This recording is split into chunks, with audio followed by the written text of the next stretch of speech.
ತಿರುಮಲ ಲಡ್ಡು ತಯಾರಿಕೆಯ ತುಪ್ಪದಲ್ಲಿ ಪ್ರಾಣಿಗಳ ಕೊಬ್ಬು ಬಳಸಲಾಗಿದೆ ಎಂಬ ಆರೋಪ ದೇಶದಾದ್ಯಂತ ಚರ್ಚೆಗೆ ಗ್ರಾಸವಾಗಿರುವುದು ಗೊತ್ತೇ ಇದೆ.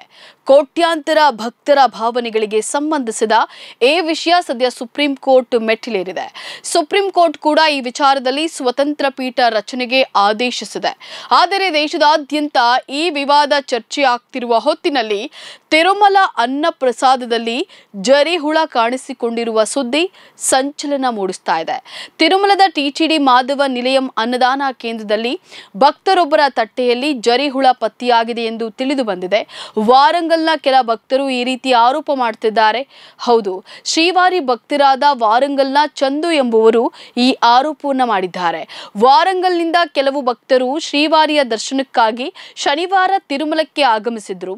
ಭಗವಂತನಿಗೆ ಹರಕೆಯನ್ನ ತೀರಿಸಿದ ಬಳಿಕ ಪ್ರಸಾದ ಸೇವಿಸಲು ತೆರಳಿದ್ರು. ಮಧ್ಯಾಹ್ನ 1:30 ಸುಮಾರಿಗೆ ಮಾಧವ ನಿಲಯ 2 ಅನ್ನದಾನ ಕೇಂದ್ರದಲ್ಲಿ ಊಟ ಮಾಡುತ್ತಿದ್ದಾಗ ಶ್ರೀವಾರಿ ಅನ್ನ ಪ್ರಸಾದದಲ್ಲಿ ಜರಿಹುಳ ಕಾಣಿಸಿಕೊಂಡಿದೆ ಎನ್ನಲಾಗಿದೆ.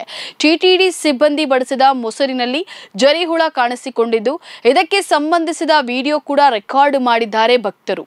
ಆದರೆ ಅನ್ನ ಪ್ರಸಾದದಲ್ಲಿ ಜರಿಹುಳ ಕಾಣಿಸಿಕೊಂಡಿರುವ ಬಗ್ಗೆ ಟಿಟಿಡಿ ಸಿಬ್ಬಂದಿಗೆ ದೂರು ನೀಡಿದ್ರೆ ಗಮನ ಹರಿಸಿಲ್ಲ ಎಂದು ವಾರಂಗಲ್ನ ಚಂದು ಎಂಬ ಭಕ್ತ ಆರೋಪಿಸಿದ್ದಾರೆ. ಜರಿಹುಳ ಕಾಣಿಸಿಕೊಂಡ ವಿಡಿಯೋವನ್ನ ತೋರಿಸಿದ ನಂತರ ಅಧಿಕಾರಿಗಳು ಬಂದರು. ಆಗ ಅವರು ಅನ್ನ ಪ್ರಸಾದದಲ್ಲಿ ಜರಿಹುಳ ಬಂದಿಲ್ಲ, ಬಾಳೆ ಎಲೆಯಲ್ಲಿ ಬಂದಿದೆ ಅಂತ ಹೇಳಿದ್ದಾರೆ ಅಂತ ಹೇಳಿ ಚಂದು ಹೇಳಿದ್ದಾರೆ. ಬಳಿಕ ಅವರು ತಿರುಪತಿಯ ಅನ್ನ ಪ್ರಸಾದದ ಗುಣಮಟ್ಟದ ಬಗ್ಗೆ ಬೇಸರ ವ್ಯಕ್ತಪಡಿಸಿದ್ದಾರೆ.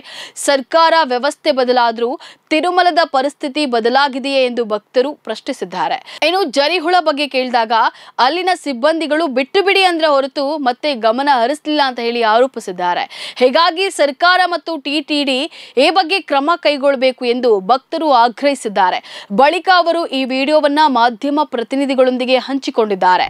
ತಿರುಮಲ ಅನ್ನ ಪ್ರಸಾದದಲ್ಲಿ ಜರಿಹುಳ, ಟಿಟಿಡಿ ಸ್ಪಷ್ಟನೆ. ಅನ್ನ ಪ್ರಸಾದದಲ್ಲಿ ಜರಿಹುಳ ಬಿದ್ದ ಕತೆ ಸಂಪೂರ್ಣ ಸುಳ್ಳು ಎಂದು ಟಿಟಿಡಿ ಹೇಳಿದೆ. ಮಾಧವ ನಿಲಯದಲ್ಲಿ ಜರಿಹುಳ ಅನ್ನ ಪ್ರಸಾದದಲ್ಲಿ ಸಿಕ್ಕಿದೆ ಎಂಬ ಸುದ್ದಿ ಸಂಪೂರ್ಣ ಸುಳ್ಳು ಎಂದಿದೆ.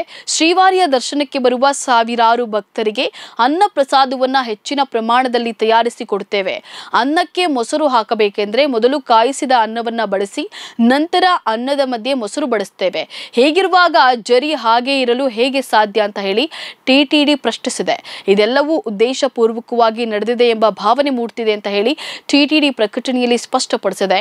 ಇಂತಹ ಸುದ್ದಿಗಳನ್ನ ನಂಬಬೇಡಿ ಅಂತ ಹೇಳಿ ಭಕ್ತರಿಗೆ ಮನವಿಯನ್ನ ಮಾಡಿದೆ. ನೋಡ್ತಾ ಇರಿ ಸಮಾಜಕ್ಕಾಗಿ ಕನ್ನಡ 1 ನ್ಯೂಸ್. ನಮಸ್ಕಾರ.